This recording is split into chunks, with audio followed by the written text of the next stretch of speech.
São tempos de perfil contraditórios vividos no Grupo Esportivo de Loures.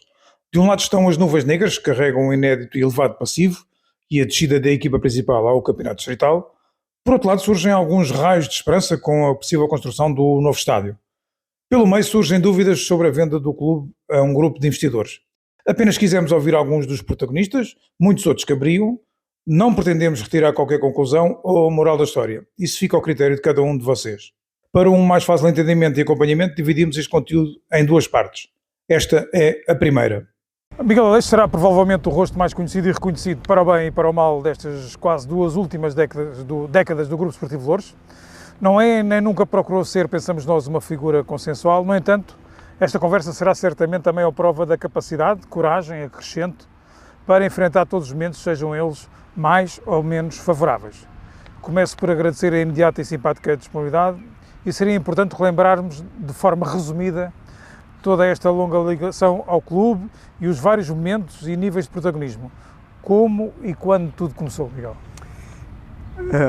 Primeiro que tudo, Jorge, muito obrigado por esta oportunidade que me foi proporcionada, por participar na vida do clube, num programa de fundo sobre a vida do clube, que é bastante importante, nomeadamente nesta altura de frição. A minha ligação com o clube começou há muito tempo. Pronto, eu, enquanto jovem aqui de Loures e de uma forma muito resumida, sempre tive o sonho do futebol. No futebol nunca tive muitas hipóteses, nunca consegui, nos treinos de captação, nunca consegui ficar no Grupo Esportivo de Loures. Naquela altura o Loures tinha outra modalidade alternativa onde os gajos que não tinham lugar no futebol podiam tentar a sua capacidade, que era o handball, e aí no handball eu também não jogava muito, mas como havia poucos jogadores acabei sempre de ficar. Pronto, isto é a minha relação desportiva enquanto jovem no Grupo Esportivo de Loures. A minha relação em termos de diretiva com o clube começou muito cedo, começou numa altura em que o Grupo Esportivo de Loures, sob a presidência do António Jerónimo, não me quero enganar, penso que era esse o nome, entrou num período conturbado, em que estávamos na segunda divisão B naquela altura, com o António Medeiros como treinador e a vida do clube entrou numa grande instabilidade e houve uma assembleia, houve duas, mas houve uma assembleia muito grande no cinema dos Bombeiros Voluntários de Loures, onde eu participei, tinha na altura 18 ou 19 anos, e acabei por participar de uma forma bastante, efetiva, ao ponto de naquela altura ser nomeado a uma comissão administrativa com muitos rostos da vida pública de Loures, e eu com 18, 19 anos ser a única pessoa que fui nomeado nessa altura, pronto, e estou a falar em nomes como o Franklin Ferreira, como o Júlio Coelho, como o António Ligeiro, como o Fernando Amaro, como o António Maurício, como, sei lá, tantas pessoas, o Zé António, o Engenheiro Asdrúbal, naquela altura também o Zé Moura, que depois acabou por ser o presidente na altura, o João Nobre também, portanto, e eu naquela altura acabei por ser a pessoa mais nova e que acabei por ter ali o Zeca Porfírio, o Zeca da Bomba, e foi aí a minha primeira ligação com o Grupo Esportivo de Loures.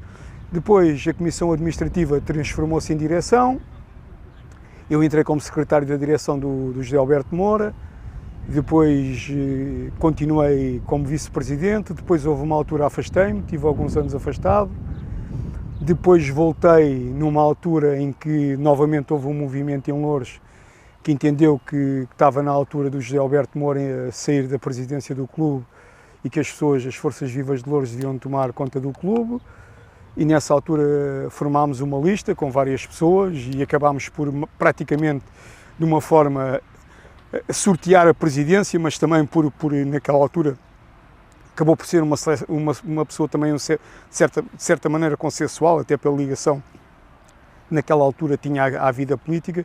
Acabei por entrar para uma direção com o Cristiano Esteves, com o João Carlos Coelho, com o Mário Saramago, com o Diamantino na altura, também com o Zé Lionel, também com quem mais? Com o Carlos Alves.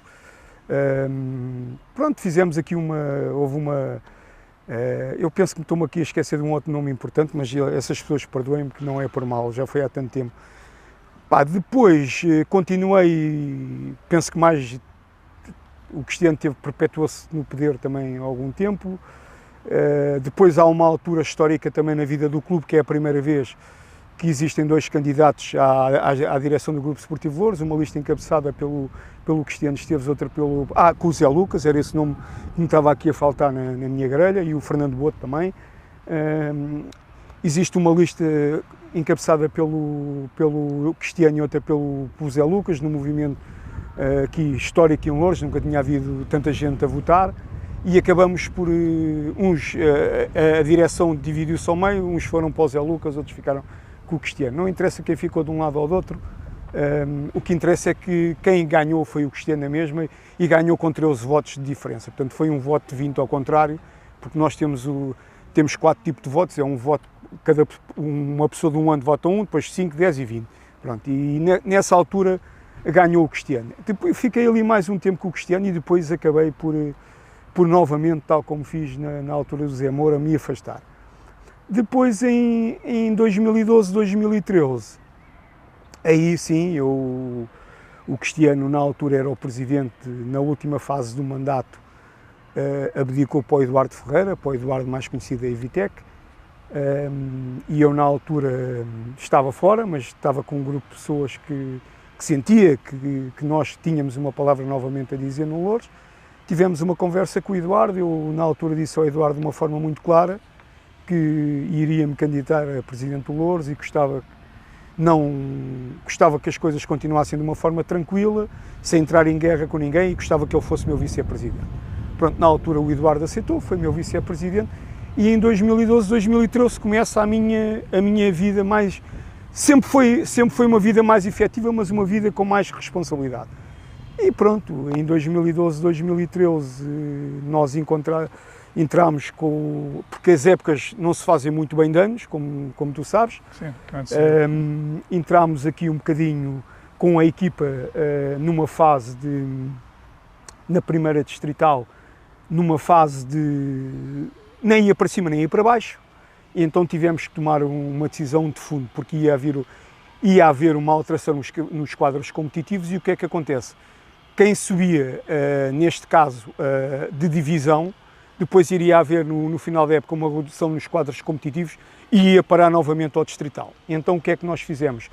Sem ter a certeza que poderíamos subir divisão naquela altura, acabámos por entender que era melhor entrarmos numa posição de contenção e na época a seguir fazer uma equipa para subir divisão. Pronto, e foi assim em 2012, 2013. Eu quero dizer aqui de uma forma muito clara, porque isto depois tem que ser contextualizado com o que vai acontecer daqui para a frente. Eu, quando entrei no clube, todas as equipas estavam no distrital, não estava nenhuma no nacional. Portanto, em 2012, 2013 entramos, fizemos uma aposta, porque tínhamos muitas pessoas que percebiam de futebol. Aliás, o Grupo Esportivo Louros, a maior parte das pessoas percebem de futebol, porque o português todo pensa que percebe de futebol, e no Grupo Esportivo Louros isso também não é exceção. Fizemos uma aposta, fizemos uma equipa forte para jogar no distrital, e conseguimos subir divisão.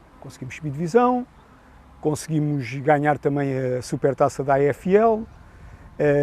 Nesse ano também conseguimos logo, fruto de um alargamento que houve no Campeonato Júniores, posicionar-nos para também poder ficar em vias de subir aos nacionais em júniores. E daqui para a frente foi em catadupa. Portanto, eu, na altura que entrei para a presidência do Louros, os mandatos ainda eram de 2 anos. Eu entrei em 2012, 2013, e cheguei e fui aquele presidente que, de uma forma um bocado inesperada, e acabei por ser o presidente do centenário. Eu acho que isso também acabou por eu não ser uma pessoa muito consensual, porque havia muita gente que gostava de ser o presidente do centenário, e acabou por ser uma pessoa humilde de Louros a ser o presidente do centenário. Eu aí, quando foi a altura do centenário, percebi claramente mais a equipa que estava comigo, que dificilmente, em termos desportivos, as coisas poderiam vir a ser muito melhores do que eram. Nós subimos aos nacionais, nos séniores, também nos júniores, fizemos uma obra de alargamento aqui do campo, Pá, e tu tens a sensação, quando estás a acabar o primeiro mandato, que as coisas foram boas, mas tu és reconhecido naquela altura, mas as coisas daqui para a frente podem não ser aquele mar de rosas que toda a gente espera. Mas pronto, epá, 2 anos passaram rapidamente, encabecei o mandato para mais 3 anos, a primeira vez que houve uma revisão estatutária, uma revisão consensual, encabeçada naquela altura pelo Pedro Cabeça. Foi uma pessoa que fez um trabalho de fundo e bastante bem feito sobre os estatutos do Grupo Esportivo Louros, naquela altura já um bocadinho mais à frente, a prever as realidades do fenómeno desportivo em Portugal, com a criação das SADs e aquela coisada toda. E pronto, e foi assim. Depois fui eleito para segundo mandato de 3 anos, enquanto Presidente. Aí nesse mandato de 3 anos, em termos financeiros e desportivos, houve um certo equilíbrio. Conseguimos desportivamente pôr todas as equipas nos nacionais, aguentar a equipa sénior no Campeonato de Portugal, ter a equipa de juvenis, por exemplo, antes de haver a pandemia, que foi uma coisa fantástica, com o Rui Capucho, estar apurada para as 6 equipas para ir disputar o título campeão nacional de juvenis, sub-17, ter o sub-15 e o sub-19 também nos campeonatos nacionais. E as coisas fluíram sempre bem e de uma forma desportiva harmoniosa. A vida também era mais fácil, havia mais disponibilidade em as pessoas ajudar do que há agora. E depois, porque gosto muito do clube e de uma forma muito humilde, aceitei ser vice-presidente do Armando. Muito bem, Miguel. Que é uma pessoa que merecia também e que me ajudou a mim, que eu tive todo o gosto em ajudar. Pronto. E a partir daqui, toda essa envolvência é necessária, até para melhor percebermos a personagem relacionada e a relação que teve com o clube, e é muito importante. São quase 20 anos de ligação com cargos assumidos. Os últimos 11 anos foram seguidos. E pegando então agora, o Miguel Aleixo é atualmente vice-presidente do Grupo Esportivo Louros. No entanto, todos o indicam como responsável principal dos destinos do clube. O que eu queria perceber, a notoriedade é consequência de quê? É uma estratégia ou é inevitável que assim seja, até por todo esse histórico? Pronto, estratégia não é garantidamente. Portanto, é uma coisa normal. Eu penso que é normal por o seguinte: o clube acabou por crescer muito, nomeadamente em termos desportivos. Esse crescimento não foi acompanhado no campo das infraestruturas e também no back-office, naquilo que são outras áreas ligadas ao futebol que nós não soubemos e não tivemos capacidade para desenvolver. E normalmente eu acabei por ser o rosto mais conhecido, a pessoa que estava há mais tempo, a pessoa que o conhece, a pessoa que vamos a qualquer lado. Isso é um bocadinho, entronca um bocadinho a pergunta que me fizeste. As pessoas às vezes associam o Grupo Esportivo Louros ao Miguel Aleixo e isso associa-se para o bem e para o mal. Agora é assim, o Miguel Aleixo é uma pessoa como nestes atuais órgãos sociais, é uma pessoa como outra qualquer, representa nas reuniões de direção um voto apenas. É uma pessoa que, se calhar, fruto do protagonismo e da disponibilidade e do amor ao clube em termos permanentes, acaba por, se calhar, de ser uma pessoa que acaba por ser inevitavelmente confundido com o bom e com o mau do clube. Miguel, e começando pela vertente desportiva, o futebol sénior acabou de descer às competições distritais. O que aconteceu de tão errado nesta época? Até porque havia uma experiência acumulada, uma experiência adquirida Jorge, essa pergunta é assim. Sabes que o Grupo Esportivo Louros é assim. Nós, quando tu te fazes parte de um clube onde começas a perceber que tens capital humano em termos desportivos com alguma qualidade e que o problema do clube entronca na falta de infraestruturas e que nós percebemos que, se continuarmos a apostar no capital humano, conseguimos obrigar a que os resultados desportivos forcem a criação de infraestruturas, ou então fazemos como outros quaisquer, deixamos de continuar no futebol de formação simples, sem objetivos competitivos e desportivos. Nós escolhemos o caminho ao contrário, quisemos mostrar que éramos fortes, que conseguíamos estar nos campeonatos nacionais e que isso era a alavanca para fazer com que o Grupo Esportivo Louros tivesse infraestruturas. Claro que no futebol não é uma ciência exata como a matemática. Tivemos alguns azares, por exemplo, há 2 épocas atrás, tivemos até ao último segundo em vias de ir para o campeonato, para a terceira liga, e na última jogada do jogo em Oliveira do Hospital eles num canto empatam e a gente tinha que ganhar, eles foram para a terceira liga, nós ficámos no campeonato de Portugal. Na época passada continuámos, mesmo baixando o orçamento de uma forma drástica, mas porque tínhamos boa formação e tínhamos capacidade, voltámos novamente a tentar ir para a terceira liga. O que é que acontece? Mas é meramente casuística esta descida ou é uma consequência de Não, uma acaba por série ser uma consequência, porque, por exemplo, nós o ano passado, na primeira fase, os jogos começaram todos à mesma hora, o nosso jogo acabou, estávamos no acesso à subida, para disputar a subida à Liga 3, e o jogo do Perpignan começou à mesma hora do que o nosso, acabou 8 minutos depois até eles marcarem o golo, nós ficámos na manutenção e eles foram para o acesso à Liga 3, pronto.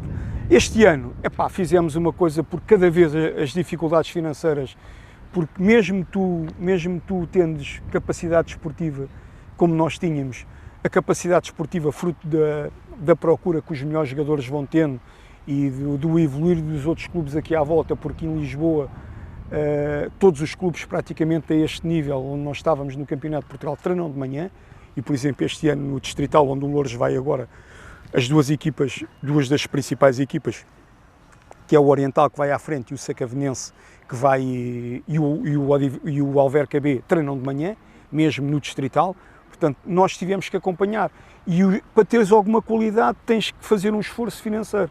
Esse esforço financeiro, muitas das vezes o que é que nos aconteceu? Com os insucessos desportivos, mas com a legislação que a Federação foi criando, obrigando os clubes a uma certificação, a um licenciamento desportivo, onde é obrigatório não dever nada às finanças, não dever nada à segurança social, ter os ordenados em dias e não sei o quê, nós, para podermos andar, fomos andando. Chegámos a esta época que começou agora. Ao fim de alguns anos, tivemos que voltar a treinar ao final do dia. Baixámos significativamente o orçamento. E o que é que isso fez? Fez com que a qualidade dos jogadores e da equipa fosse diferente. E pronto, e a partir daí começou toda esta história e todos estes problemas, que os problemas do Loures já existiam. Passaram a ser mais reais com os resultados desportivos. José Luís é um conhecido adepto ligado a várias fases da vida do clube e em variados papéis.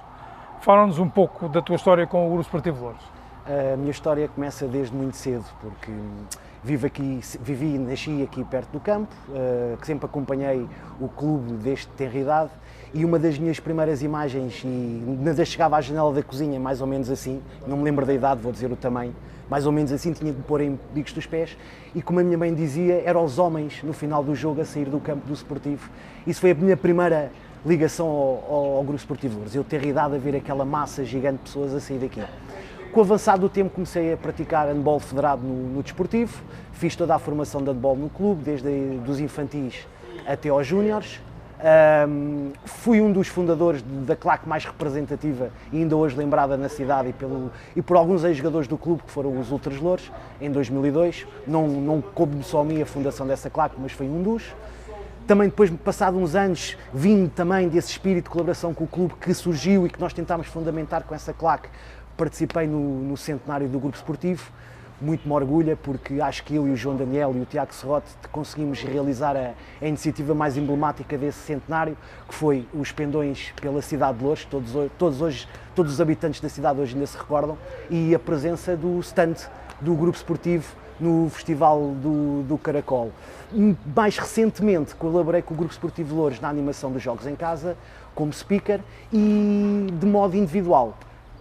Completamente, sem ninguém me pedir, fiz quase uma gestão de redes sociais nos diversos grupos das redes sociais da freguesia. Qual é a tua memória mais feliz nessa relação com o clube? Tantas. Lá está, a minha relação com o clube vai desde ter namorado, brincado, jogado às escondidas aqui no campo José da Silva Faria, ter tido uma casa de árvore ali em baixo, desde ver o Loures subir de divisão, sermos pequeninos e invadirmos o campo para ir atrás de uma camisola de um jogador.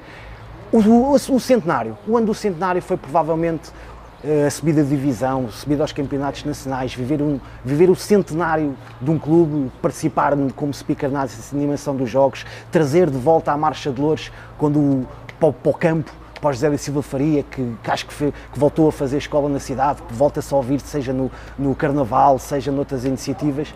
Epá, acho que esse centenário, essa toda a dinâmica que se viveu à volta do clube, para mim talvez tenha sido a parte mais feliz. Como vês o atual momento do clube, quem são os culpados do enorme passivo existente? Somos nós, os sócios.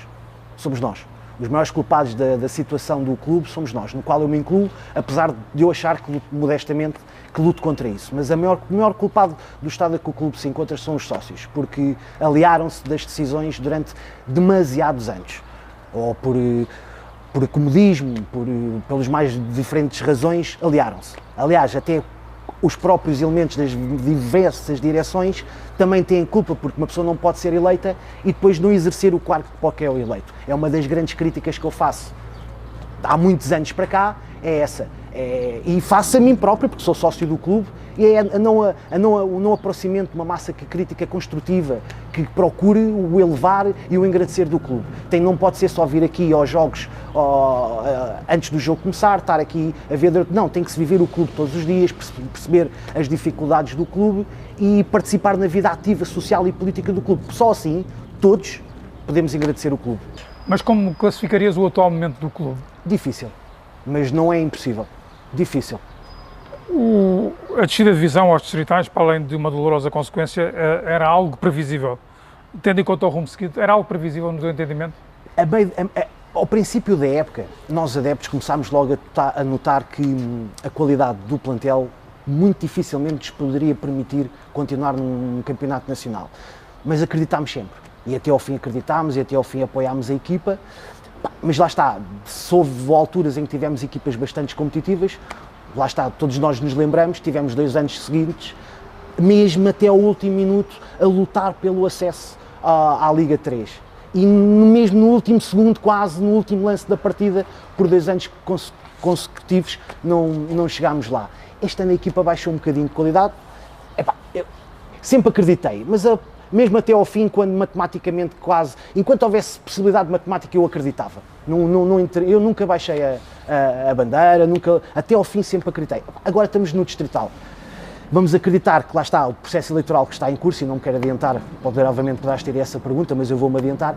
Quero acreditar que o processo eleitoral em curso, que as pessoas que venham e que desejem tomar conta dos processos do clube, aproveitem este descer de divisão para reorganizar, para pensar, projetar e delinear um projeto claro a médio, curto, médio e longo prazo, claro, com objetivos definidos, onde se consiga agregar no que eu considero os três vértices do triângulo fundamentais.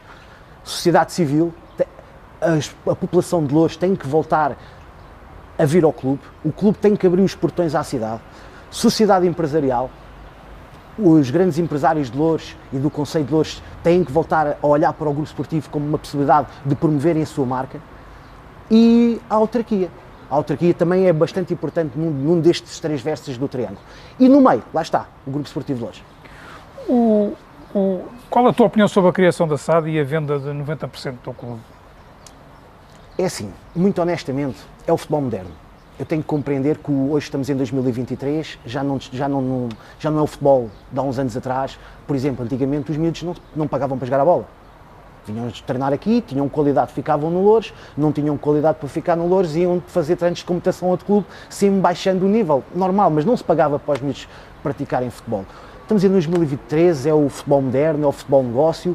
Se nós pretendemos, e eu pretendo, como associado do Loures, eu pretendo que o Loures suba de níveis qualitativos e vá aumentando a sua visibilidade nacional e até regional, como está o Grupo Esportivo Loures hoje em dia, é fundamental e é completamente necessário o aparecimento da Sociedade Anónima Desportiva.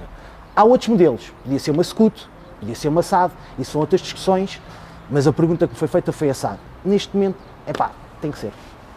O novo estádio, quando estiver construído, pode ser um elemento agregador da cidade atualmente desligada do clube, e pode aí começar uma nova história para o Grupo Esportivo de Loures? Sim, claro. O Conselho de Loures não tem um estádio. O Loures jogou para a Taça de Portugal com o Sporting Clube de Portugal, teve que ir para o Conselho de Alverca.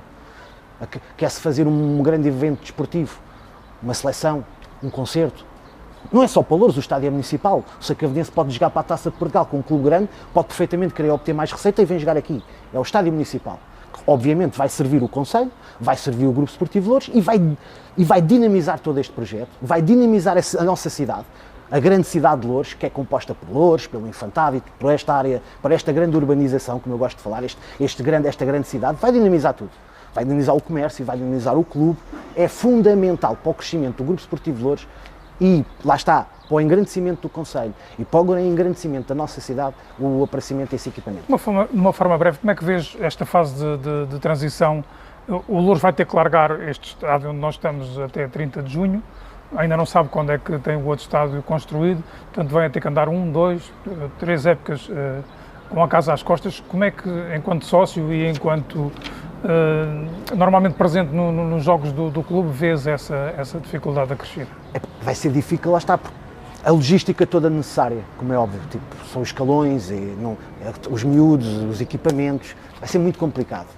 Mas lá está, quero acreditar que esse projeto, essa fase toda está a ser planeada, está a ser pensada, as pessoas estão a trabalhar sobre esse assunto e essa fase toda de transição com a casa às costas vai ser o mais sereno possível, ou o mais tranquilo possível. E depois, no espaço temporal, com o aparecimento do Estádio Municipal, com o voltar tudo à casa-mãe, lá está, eu acredito que seja possível. Para terminar, o que mais temos no futuro do clube? Olha, gostava de ter modalidades, outras modalidades. O clube foi conhecido pelo atletismo, tínhamos handball, tivemos futsal, chegámos a ter ciclismo, até houve o campismo e caravanismo. Muitas pessoas de Loures eram sócias da secção de campismo e caravanismo para depois fazerem férias no verão nos parques de campismo. Ou seja, o clube tem que crescer, tem que voltar a ocupar o seu lugar natural na cidade, nas suas atividades sociais. Não é só o desporto, tem que estar presente no Carnaval, tem que estar presente nas festas do Conselho, tem que estar presente nos santos populares, tem que ter uma palavra ativa como sempre teve, porque foi assim que o Loures foi grande. E a partir do momento em que o Loures entre aspas, fechou um bocado o portão à cidade, não vou aqui estar a discutir quem é que virou costas a quem, se foi o clube que virou costas à cidade, se foi a cidade que virou costas ao clube, mas a partir do momento em que isso aconteceu, perdeu-se todo esse grande elan desse Loures, que todos nós que vivemos aqui perto do campo nos lembramos. Eu vou acabar como comecei, eu era miúdo, tenho 43 anos, chegava assim à janela da minha cozinha, eram centenas de pessoas a sair do campo do Loures. Mas os tempos mudaram. Claro que os tempos mudaram, mas o Loures é um clube centenário. Não podemos estar em 2023 pior do que estávamos há 30 anos atrás. Temos que ir atrás do prejuízo, temos que trabalhar e é possível. Há clubes com um passivo muito superior ao Loures, que à data de hoje estão 2, 3 patamares acima de nós. A nossa cidade tem valor, os nossos habitantes têm valor, eu acredito nas pessoas e acredito no grupo esportivo, queiram todos acreditar como eu acredito. José Luís, muito obrigado. Obrigado eu. Mas por acaso os escalões de formação têm seguido um caminho ligeiramente inverso, não é? Têm dado boa nota nas principais competições, embora esta época também a coisa não esteja muito... Estamos a passar uma fase negativa, também é transversal. Mas quais são as razões e os méritos desse recorrente sucesso nas épocas anteriores? Diz, desculpa. Em relação aos escalões de formação, quais são as razões e méritos desse sucesso? É assim, repara, nós sempre tivemos bons jogadores aqui e fizemos um caminho, estabelecemos um projeto e os projetos, quando são estabelecidos com alguma consistência e com a confiança necessária, acabam por resultar. Nós estabelecemos aqui um projeto no Loures que era começar no sub-15 e ir até aos séniores sempre no Nacional. E vender essa ideia, entre aspas, aos melhores atletas. Tu não precisas sair do Loures porque começas a jogar no sub-15 e vais até à primeira equipa sempre no Nacional.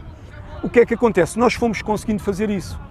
Só que depois, e isso aconteceu, só que depois tivemos aqui o fenómeno de algum crescimento de alguns clubes, nomeadamente do Alverca, o Futebol Clube do Alverca com o Alverca SAD, veio-nos aqui buscar um quadro técnico de grande relevância que nós tínhamos na estrutura.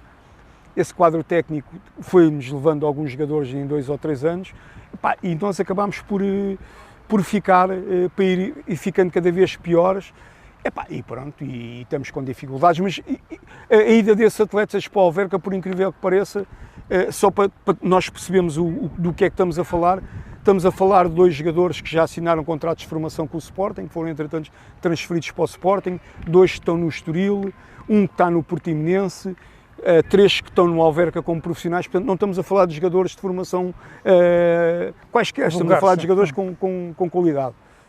Fernando Paixão é responsável pela vertente de formação do Grupo Esportivo Loures. Eu gostava de perceber então como está atualmente o projeto de formação do clube. Boa tarde. Primeiro que tudo, agradecer a oportunidade que me dão de poder falar sobre a formação do Grupo Esportivo Loures, porque é sempre importante dar a conhecer às pessoas, nomeadamente àquelas que, digamos assim, que são o nosso alvo, digamos assim, que é a população de Loures, uma vez que as suas crianças, os seus educandos, praticam desporto no nosso clube. É um projeto, nós iniciámos um projeto em março do ano transato, através do então coordenador que cá estava, que era o professor Paulo Leitão, aproveitando o vasto conhecimento e a experiência dele em termos de formação para que podermos, digamos, reorganizar assim a formação, que é uma coisa que nós nos preocupamos bastante, porque pensamos e temos a certeza absoluta que é o futuro do Grupo Esportivo Loures, é a formação. Alguns dos resultados menos conseguidos, numa perspectiva mais global do clube, mas também com alguma incidência na formação, na presente época são consequência do atual momento do clube, nomeadamente um aumento galopante do passivo, tem influência direta o enquadramento económico ou financeiro do clube e alguns dos resultados menos favoráveis que aconteceram na... É assim, eu não vou muito por aí, depois é assim, em termos de resultados desportivos, digamos assim, eu acho que o nosso foco e a nossa maior preocupação temos que olhar para outra vertente, que é, como a própria palavra indica, a formação. E isso é que é importante, é nós formarmos jovens, depois podermos, dando continuidade ao seu progresso no clube ou fora do clube, mas que fiquem com uma lembrança e com algumas nuances daquilo que é a verdadeira formação. Em termos desportivos, os resultados, eu não vou por aí, não vou culpar a situação económica do clube. Tem mais a ver com vários fatores, tem a ver também, por exemplo, dependendo do escalão etário que nós possamos estar aqui a falar, temos que ver que temos crianças jovens com 13, 14 anos que tiveram praticamente 2 anos em casa.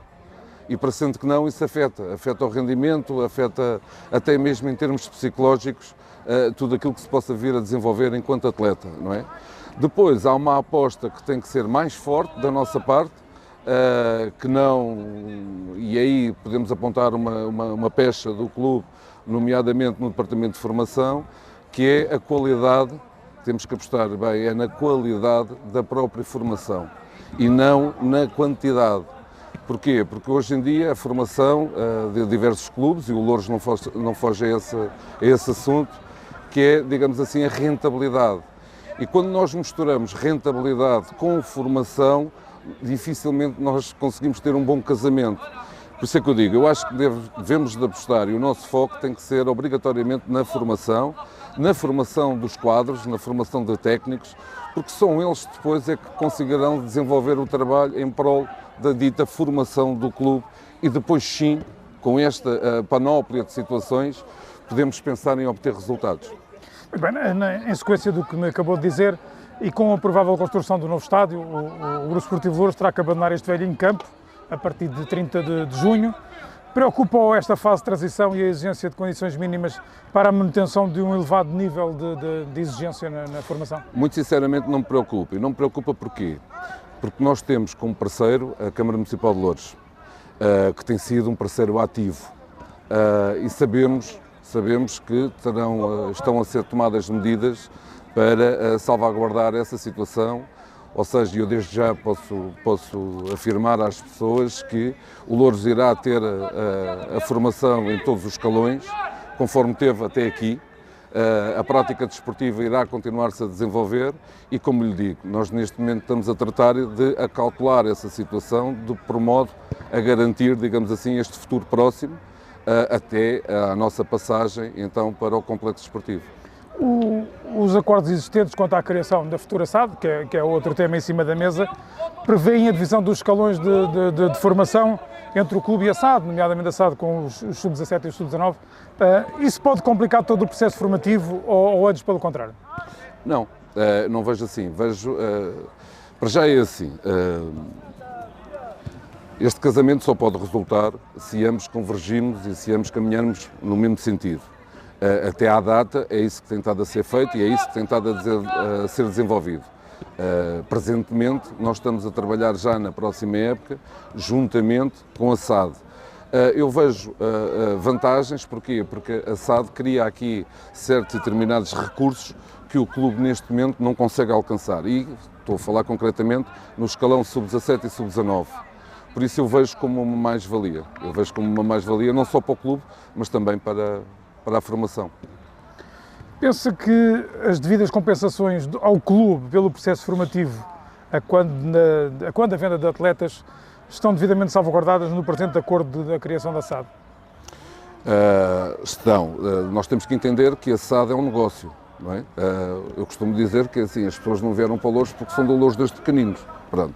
Seria hipócrita da nossa parte termos esse tipo de diálogo.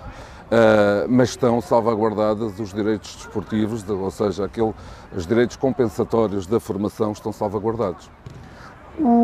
Para terminar, pedir-lhe que deixasse aqui uma mensagem de confiança aos pais dos atuais e futuros jovens atletas do clube.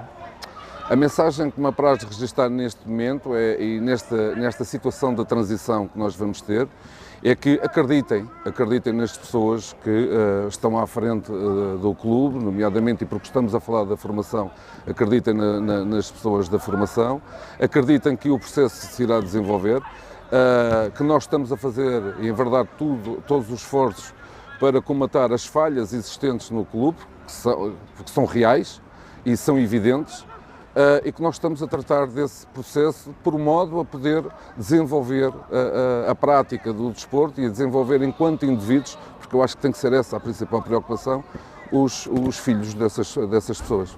Muito obrigado. Nada, obrigado. Conjuntamente com os maus resultados esportivos surgem notícias de um passivo muito preocupante, na ordem de €1 milhão.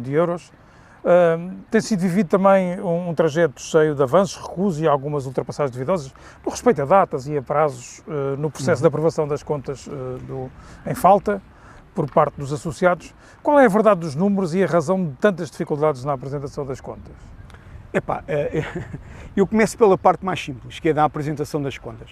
O Grupo Esportivo Louros, neste trajeto temos vindo aqui a falar, e nas dificuldades financeiras que se acentuaram na altura da pandemia, e foram, na altura da pandemia, nós também, naquela altura, tínhamos um apoio de um investidor que aqui estava na possibilidade de fazermos uma futura SAD, que depois, com a pandemia, se foi embora, nos últimos 2 meses, e deixou, apesar de ser o investidor que pagava os ordenados aos atletas, e que a Federação também sabia disso, e a Associação foi-se embora, os atletas também sabiam, mas depois acabou por ser a direção do Grupo Esportivo de Louros, teve que assumir esses 2 meses de ordenados que faltavam, e aí começou efetivamente a bola um bocadinho a crescer. Agora é assim, atrasos nas contas é verdade, por uma razão muito simples. Nós temos um gabinete de contabilidade que trabalha connosco e nós atrasámos o pagamento ao gabinete de contabilidade. E o gabinete de contabilidade, enquanto nós não metemos as contas em dia, não fez a contabilidade. Pronto, foi muito simples. Nós, na Assembleia que houve agora para a aprovação das contas de 2021, explicámos isso cabalmente, não valia a pena esconder uma verdade que era indesmentível. Quando pagámos as contas, quando pagámos a dívida ao Gabinete de Contabilidade, é óbvio que fez o serviço como devia ter feito, a tempo e horas, enquanto não pagámos, não fez. Pronto, e foi isso. Bem, em relação à dívida que tu me estás a falar, eu não consigo, sinceramente, não consigo ser tão claro com esse número. É uma dívida que realmente é grande. Eu, quando tomei conta do clube, também o clube já tinha uma conta calcionada e na altura, porque era norma e é pergaminhos do Grupo Esportivo de Louros, quem entra troca as assinaturas da banca e fica com a responsabilidade. Na altura também trocámos e fizemos isso. Também na altura, porque é importante dizer, quando nós em 2012, 2013 subimos ao Campeonato de Portugal e foi preciso alargar o campo, fizemos um acordo com a Câmara, que a Câmara pagava as obras no campo, mas foi o Grupo Esportivo de Loures que se teve que financiar a Caixa de Crédito Agrícola. Na altura fui eu mais 3 diretores que fomos como avalistas do clube e ficámos, pronto, eu fiquei até ao fim como guardião dos pagamentos que tudo iria correr bem e acabou bem. Agora, nesta altura, pronto, o clube tem dívida, tem um passivo considerável. Mas este valor está muito longe da realidade, no teu entendimento? Não, poderá não estar muito longe. Eu não consigo dizer de uma forma efetiva que é mesmo 1 milhão. Grosso modo, sim. Existe alguma percepção de qual é o valor dos reais ativos do clube neste momento, presentemente? Que património terá pouco, tem agora a possibilidade de usufruir de um estádio municipal futuramente, também já iremos falar sobre isso, mas em termos daquilo que é a riqueza criada pelo clube, existe alguma noção do seu valor, da própria marca? É assim, pronto, como tu sabes, foi sempre um problema do clube, o clube não tem património efetivo nenhum, pronto.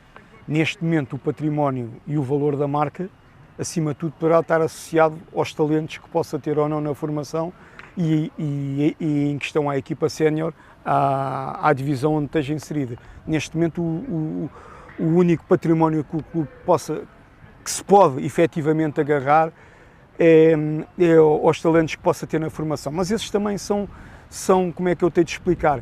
Neste momento, qualquer atleta que o Grupo Esportivo de Loures, que joga uma época desportiva no Grupo Esportivo de Loures, inscreve-se numa inscrição que é anual e é como estritamente amador. Se quiser ser profissional, aí a conversa muda de figura.